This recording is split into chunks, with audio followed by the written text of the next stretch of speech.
welcome to DevTalk Live. Please welcome Dino Esposito and Jon Skeet.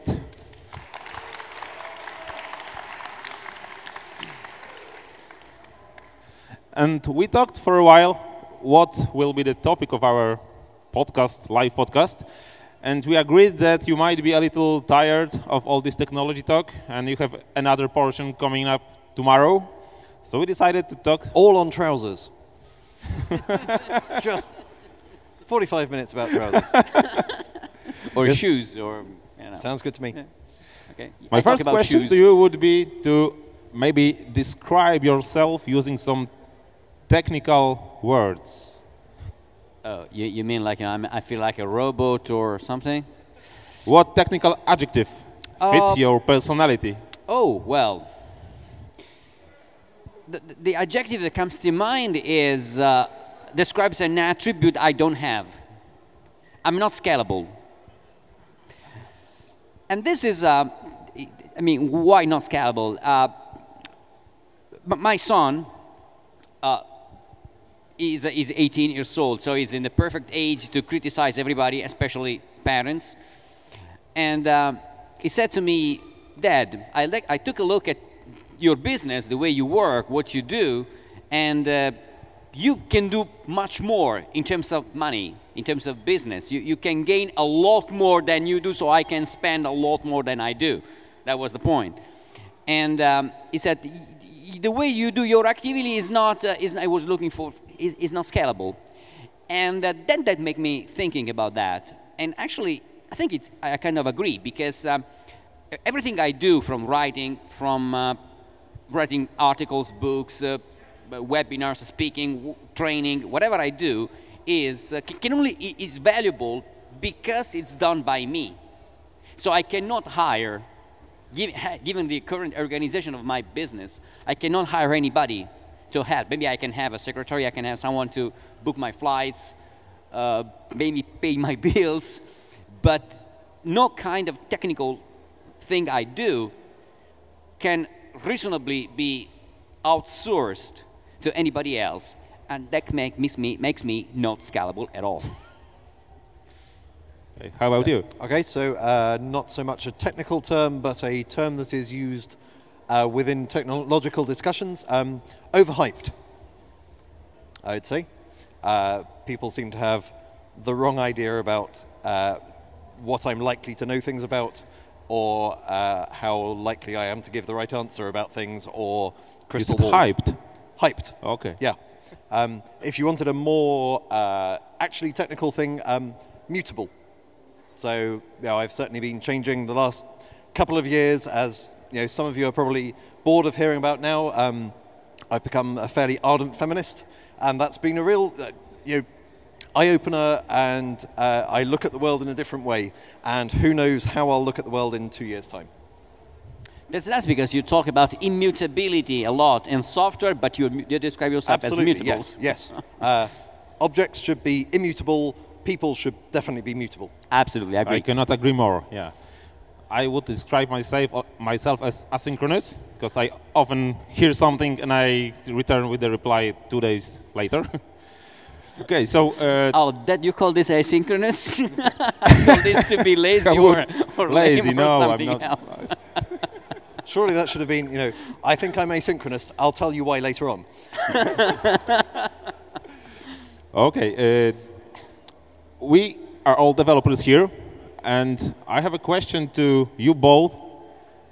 What a developer can do to improve himself as a developer besides writing code? Do you want a serious answer first, or I can make a joke before being serious? Make a joke and then... Okay, no, because a moment ago, I mean, for just a millisecond, when he said, "you both," I understood for a moment, sorry, you porn. So that could be something that makes your life easier when it comes to developing. I mean, it's one possibility. Okay, on the serious, yeah, okay. So what was the question? How one can be a better developer? What activities, except for writing code, can make us better developers? I think that there is essentially one way, generally speaking, that makes you a better developer, but also in general a better professional, whatever you do in your whatever is your work. So I think that is about improving the quality of what you can do by default. So in software especially, we hear as attendees of conferences, readers of articles, blogs, books, and whatever, and as a speaker, I gave many times a talk around solid principles, good practices of software design, those boring things, design patterns, these kind of things.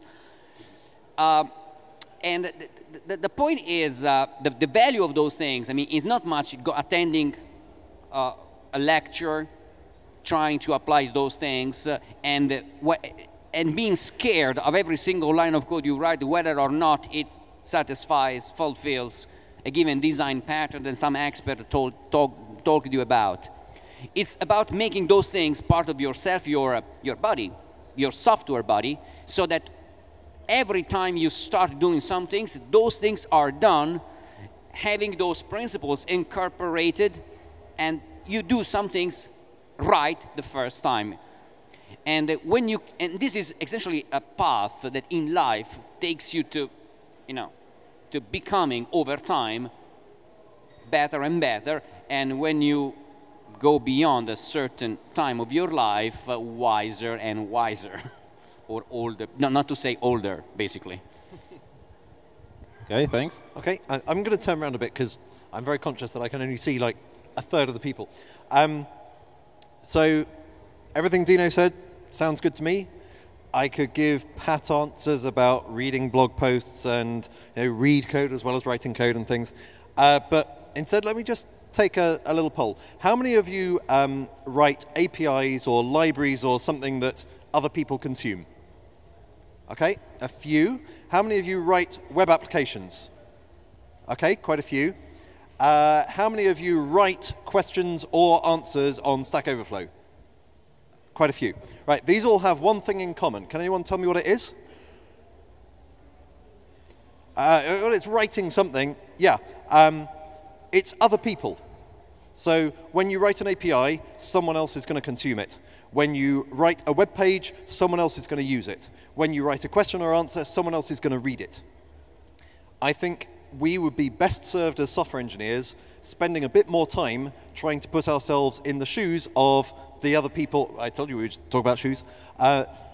Thinking about the person who is going to consume what we produce. And also, when we're consuming, think about the perspective of the person producing it. I've been thinking about this. This is in some ways rehearsing a talk that I'm giving in like 3 weeks' time, so please forgive me. I sort of want to get these arguments rehearsed, and then you can give me feedback afterwards and we can improve. I've been thinking a lot about the questions, the blog posts that I've seen saying Stack Overflow is awful, good questions get closed immediately, it's all terrible, those Stack Overflow mafia and things like that. And then I see other posts on Meta Stack Overflow saying, isn't the quality of Stack Overflow terrible now? So many rubbish questions and answers. And I've been trying to see how we can think about both of these perspectives without assuming bad actors. Like, assume that people are generally nice people. Some people will come to Stack Overflow and ask questions without having done any research. They will literally copy and paste their homework into the question box. Okay, I think that's lazy. That's a bad thing to do. I have no problem with just, let's delete those questions. Fine. There are some people who will downvote because they feel like it, because they've got power. They will cast close votes because they forgot their keys. Fine, they shouldn't be doing that. That's bad. But most of the time, there can be situations where no one ends up happy and no one is trying to make anyone else unhappy. And it's because either the questioner has decided, what they're trying to get out is an answer to their question, and they're trying to do it with the minimum of effort on their part because they've got better things to do, okay? If their goal in life is not to produce a great question, then they won't do so. If they were to text someone, you know, what time shall we meet for dinner tonight? They're not going to turn that into a beautiful piece of prose because all they want to do is, you know, right, when are we going to meet? On the other hand, the person who's a regular on Stack Overflow is thinking, well, I'm trying to make Stack Overflow a repository of great questions and answers. So they have different criteria, different goals, and I think if we understood each other's goals much better, then we can be in a much better position to, you know, speak to each other instead of past each other. So I suspect that that would make us better software engineers and, frankly, better people. So communication skills. Communication skills and empathy. And empathy can be really hard when you can't see the person who is going to consume this. You're having to imagine, right, okay, I'm writing an answer, or I'm writing a question for these hypothetical people that might help me. How can I help them to help me? Or I'm writing an answer on Stack Overflow, and you know, I'm pretty sure I've got the right technical idea, but how can I put that across in a way that isn't just correct, but is useful? Because those are two quite different things sometimes. Yeah, there's I can't even remember what it is, but the definition of monad, you know, why do people think that monads are so hard? They're just an endomorphic function of the something space, or whatever nonsense it is, that is a completely pointless but utterly correct thing to say. If we can focus on being useful, then I think life will be better. Okay. This whole thing is a very nice closure for me because I remember, Dino, you were in Warsaw about 8 or 9 years ago. You were giving a talk at local meetup, and back then I attended this meetup, and I was a code monkey living in a basement. I was scared of people and so on. I would never dream that I would ever be here where I am now with you. And the thing that caused all of this in my life was that I started a blog. So I would say that the best thing that each developer can do if they want to change anything in their life is to start a blog, and it goes from there like... Or write in some form or other. So that's the other, you mentioned communication skills. Software engineering programming is all about communication, but it's about communication in the same way as poetry is. You know, you're trying to get, in poetry, you've got the rhythm, the meter, the scansion, the overall impression of the poem, as well as the sort of straight meaning. And you've got those things in tension. In programming, we are writing for the computer, and we're also writing for whoever's going to read the code next, whether that's ourselves or our colleagues, or someone on the web, if it's open source, who you may never see, may never know. So practicing writing of any form, and blog posts are a great way to do things, I think is immensely helpful. I'd like to add one more thought on this. Just starting from the words, the concepts of Jon. So when you do something, try to be in the shoes of the person that is going to use your work. I will rephrase this by saying try to improve the experience that others will go through when using your code, which is just another way to rephrasing the same concept. But I put in here the word experience. And in software, whatever we do, whether it's web or not, experience these days in particular is most commonly associated with the word user. So it's user experience. Of course, user experience is not simply colors, not simply the graphical aspect of things, but is about the experience that people will go through when practicing with the software, the front end that we create. It seems like a very trivial kind of concept, but it has fundamental consequences because in the way in which we think, devise, and then build software, we put user experience first, whether it's an API or a front-end piece of code.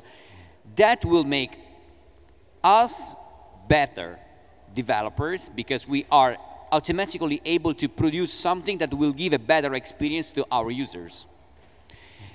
At the same time, it can even take us putting the final goal we want to reach, so give customers, users a better experience in the way in which we reorganize our own schedule of work. And in software terms, in some cases, even the architecture, the tools, the framework, to be ready to go straight to the point. Because as developers, too often we tend to over-engineering things, trying to, to feel like God that has given the power to create things. And yeah, as developers, yeah, we too often are, I mean, after over 20 years of experience, I think I can say that too often developers fall victim of the God anti-pattern. Okay, thank you. Another thing I would like to mention here is that Scott Hanselman several weeks ago wrote a blog post about the importance of relax and resting. And we as developers tend to work 20 hours a day, 7 days a week to become better, or because we just like to do what we do. And with your experience, what is the importance of giving yourself a break once in a while? First, you have to define work and rest. So that's the problem. Right. So I've recently started working from home sort of quite a lot, often 4 days of the week, from my shed, as you saw this morning. And when I'm working from home, I actually end up doing more hours in the day than if I commute, partly because my commute is an hour and a half to 2 hours each direction. So, when you've got, say, 3.5 hours of extra working time, that's pretty significant. And one of the beauties of working from home is that sometimes that's not all extra work time. That means I can go to the shops in the middle of the day when otherwise I'd have to wait till the weekend or whatever it is. But I find that I'm relaxed while I'm working more. But at the same time, there are other things that I can do that are software engineering. So my Node-a-Time API, great date and time API for .NET. You should all be using it, of course.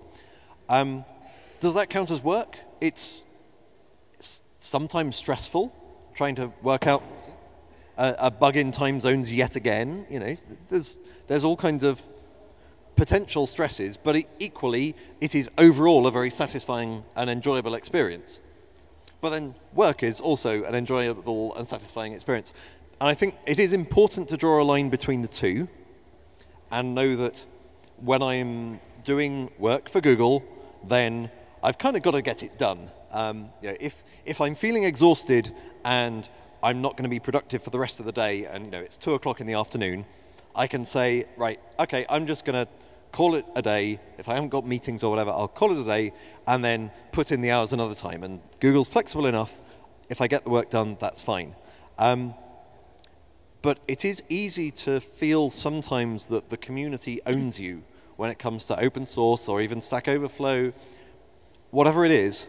I've had to start getting used to saying no to presenting at conferences because I don't have all the time. I would love to spend, well, no, I wouldn't love to spend my life traveling all the time because I wouldn't see my family. And that's the main problem with it.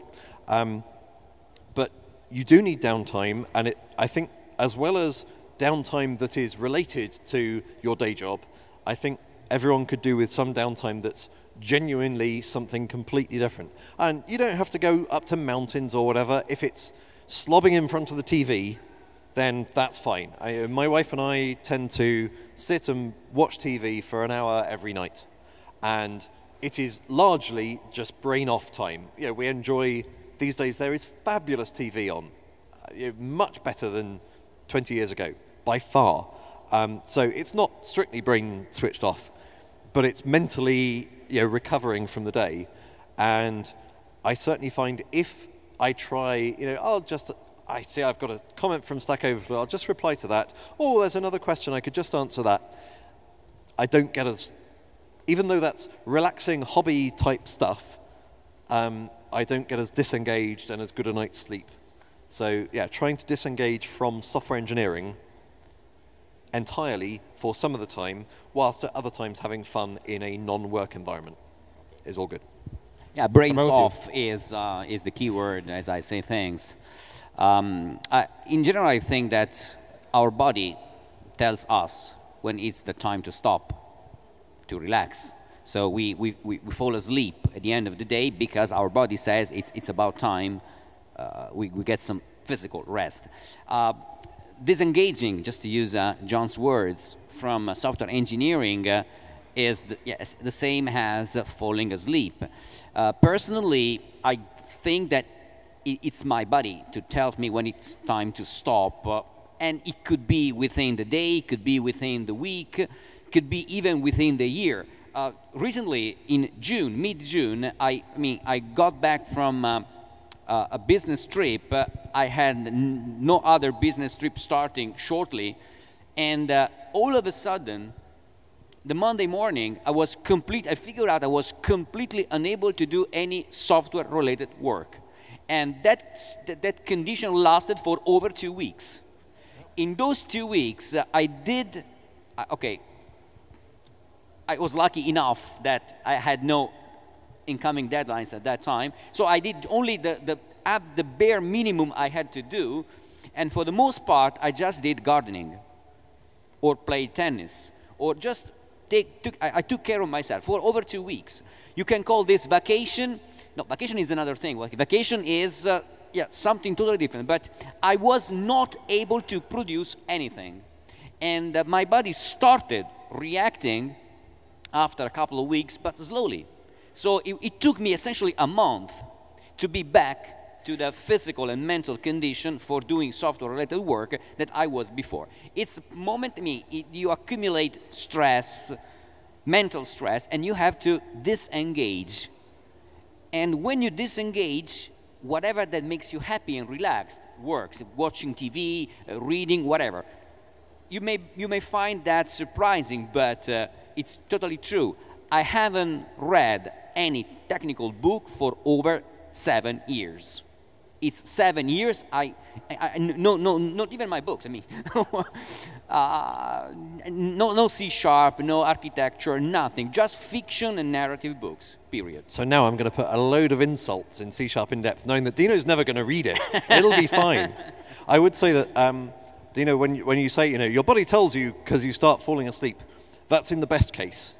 And I'm thinking about earlier this week, actually. I was really quite stressed. I had to do prepare a presentation for another talk, another conference, and I was trying to prepare my keynote, and I was doing loads of work for Google and getting very stressed. And I took it out on my kids and my wife by being grumpy and shouting. And there were times when my kids were not looking what they were doing, and they deserved a bit of a telling off, but I overreacted. And I could sort of feel it at the time, and I want to say sorry to them now for that. And just to say this as a warning that, listen when your body is telling you that, and when other people are suffering because of it, do something about it. And I'm sorry that I didn't do something about it, on Monday night when I felt stressed and the next day after a good night's sleep, I actually felt considerably better. But I wish that I had stopped a little bit earlier and saved them from, feeling, oh no, Daddy's shouting. Yeah, I call it debugging myself. When I'm sad or irritated or angry, I go to sleep. Even if it's the middle of the day, I go for 1 hour sleep, I wake up, everything is better. And the warning sign, the worst warning sign I ever got was nosebleed during coding. I was doing some coding marathon for 16 hours a day for 3 months, and after 3 months, so it wasn't very nice. But have you ever experienced burnout, that you don't want to work anymore? You described something like this. Would you call it a burnout? Yeah, when I was working for a particular company. Yes, that was the only time. It was many years ago. I resisted there less than 6 months, and half of that time was spent trying to get out of the company. Yes, that was exactly the definition of burnout. So I mean, I was feeling physical pain getting out of home every day, drive to the place, to the office, doing the work. It was still software-related work. I mean, I was there doing, working on customers, on web projects, the usual kind of thing. But I really hated the philosophy of the company, the particular activity I was called to do. And for me, it was really, I mean, I could have done everything, even opening a pizzeria and running a restaurant, whatever, working at McDonald's, whatever, but being a software engineer there. I don't think I've experienced full burnout. I've just described a very mini burnout. We all have bad days, right? And we all have days where we probably work a bit too long or whatever it is. And you don't sort of notice until afterwards that actually that last hour that you were miserable for, you actually didn't produce anything either. And if you just stopped an hour earlier, then everyone would have been happier. I've had a couple of periods where I've worked harder or in different.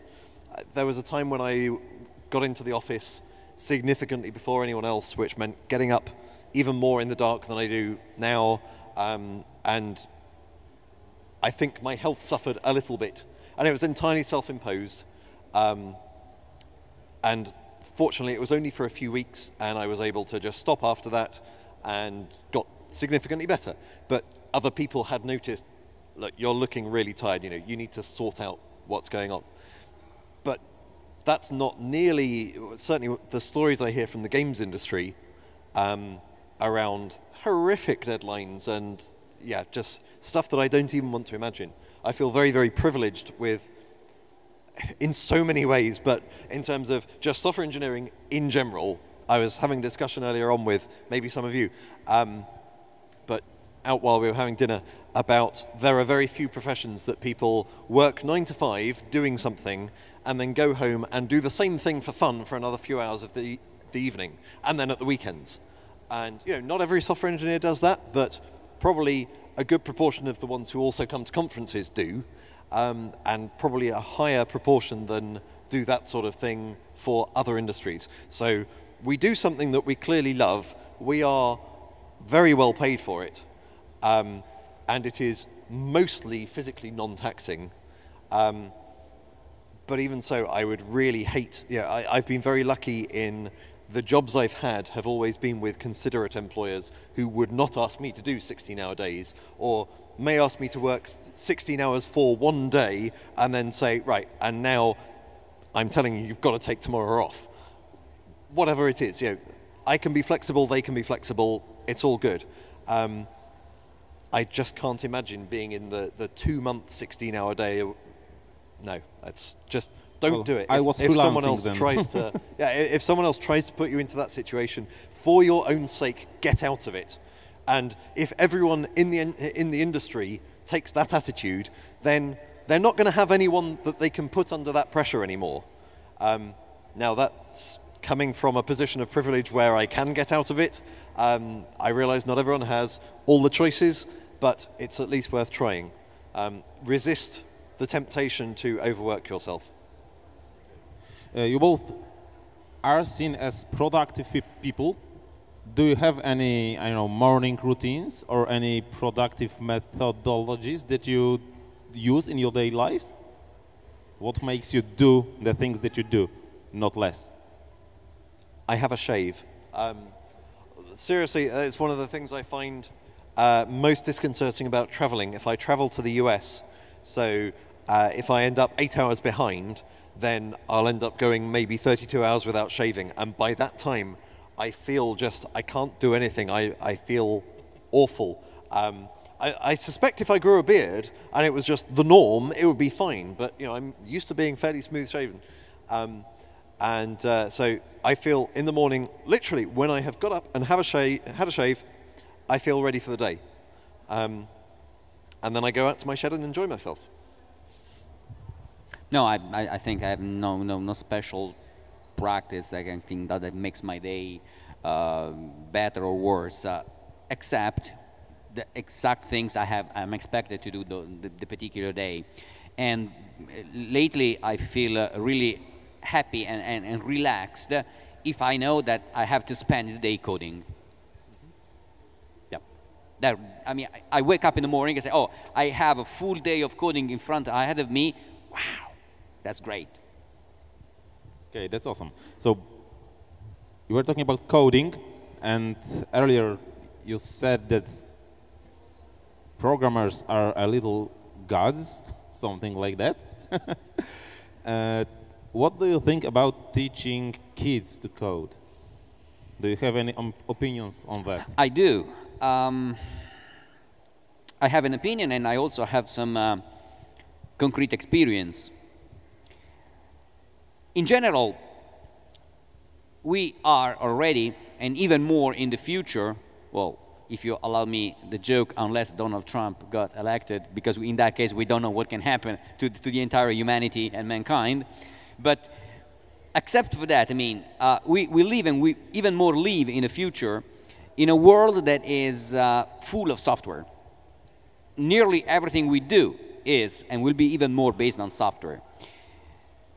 So today, if we look at the next generation, our kids, or maybe because my kids are, you know, pretty much of age, but no, probably your kids more than my kids.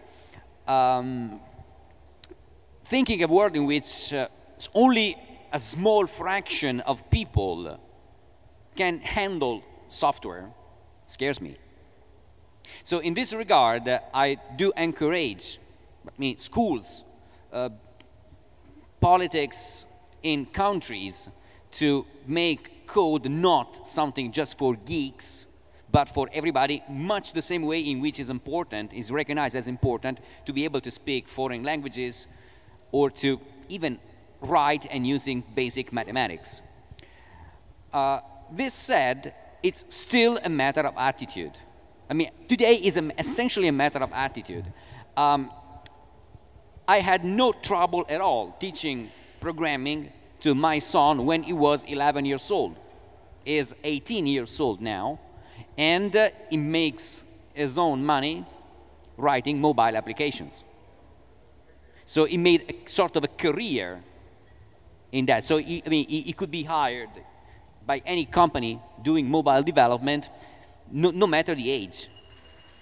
It's fully experienced. And it started when he was 18. And there's a nice story about that, because he was quarreling with a sister. So to split them off, I said, hey, come, I'll teach you something that only real men can do. I'll teach you programming. Oh, yes, yes, yes, yes. So I started, what could have arranged in a few minutes? JavaScript, HTML, an HTML page. So after an hour in which I tried to explain the foundation of loops and ifs and statement assignment and those kind of things, he looked at me and said, how do you call this language? It's JavaScript. And then, trust me, he said, something more serious than this? But it was not about the language. It was, he meant something, more serious than the stupid demos that you're asking me to write. But anything more serious? And then I think, then JavaScript, okay, that's funny. My daughter instead has no interest at all. No way I can invite her to get fascinated by this world. Well, not when you said that only real men can code, no. I seriously take issue with that. That was the job between father and son. Come on, we're real men. So that happened a couple of years later when I tried to initialize actually, my daughter to programming. It didn't work. No, it's definitely important, absolutely. So I have 3 kids. I have a 12-year-old. I'll tell you their names so that I can refer to them by name. It's easier.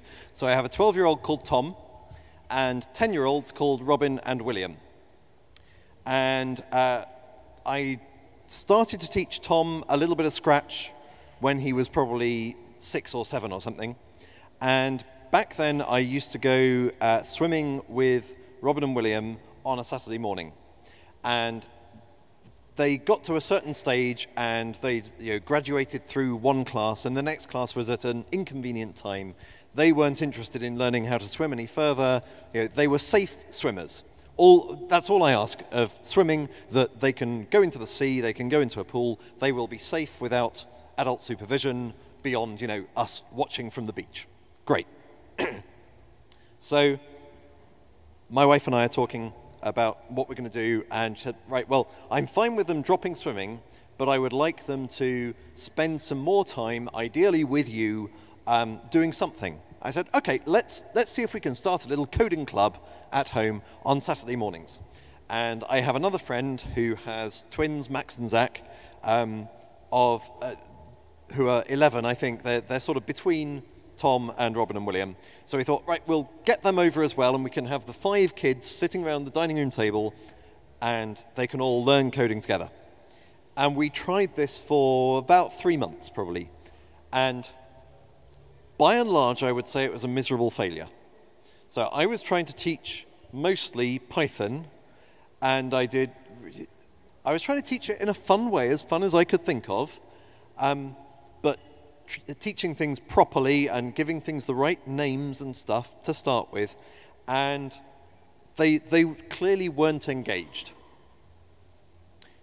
Tom was a little bit engaged and would start to do a few extra things. And last year at school, he won one of the prizes. So he's just started at secondary school, and so in each year at secondary school, there are form prizes for various things. And I was immensely proud that he won the computer science prize for his year. You know, he and another couple of kids.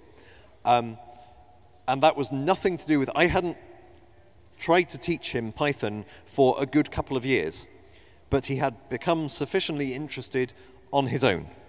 And Robin is really interested in Scratch for doing all kinds of things that I wouldn't have thought of in terms of programming. So we all sat down and watched Michelle Obama's speech recently, you know, the one that was sometime last week. And we all watched it together, and Robin said, I'm going to make a program about that in Scratch. It's like, I have no idea what you're thinking you'll do, but I can't wait to find out. And the key thing is that they're doing it because they want to, rather than because it's 9 o'clock on a Saturday morning, we're going to do coding. So I think a large part of coding has to be self-driven. But I'm fully agreed that there is a definite place within schools, partly with professional teachers who know significantly better than I do how to engage kids in learning. You know, I'm a good teacher at certain aspects. If you're an intermediate C# developer who wants to learn more about a feature that you don't understand, I'm your friend. I'm going to be there. I can give you the right technical terminology. It'll all be fine. If you're a 14-year-old kid who doesn't really know what they want to do on a phone or whatever it is, then I'm not the best person to teach you. And hopefully, professional teachers really are. And I hope they get all the training that they need. So I do think it's great. In the UK now, teaching programming is mandatory. I'm not sure for how many years, but I think it's at least sort of 2 or 3 years. And that means that everyone can get a taste of it and find out whether or not it's something that they might enjoy and might take and do stuff outside school. Because I suspect all the real learning is going to happen outside school, but inside school, they can be basically forced to learn enough about what's going on for 2 reasons. One is, even if you never write a line of code in your life, I think it helps you to understand the way the world works if you have some basic understanding of how code works. You know, I'm not suggesting that everyone needs to know computer science yet. Understanding how a hash table works is probably not going to help anyone. Understanding that computing is about breaking down big problems into small problems, and that computers are really dumb, but they're really good at doing very, very small things really insanely quickly. Those bits of understanding, I think, can help people live a more productive life in general. The other aspect that I think people will do more of is the sort of if this then that type of programming, whether it's home automation, when that becomes out of a geek domain, and just, you know, well, everyone has the home computer. I think the term home computer might mean something very different in 10 years' time. It might mean the panel that's in your living room or in your hall that is how you program, you know, I want the lights to come on at 6 o'clock or when someone comes in the door or whatever. And nothing needs to be complicated. All the things that we're talking around, no one needs to know CQRS to do that. No one needs to know multi-threading. No, there are so many things that are within the software engineering purview that are completely irrelevant to the kind of programming that could actually help 80–90% of people.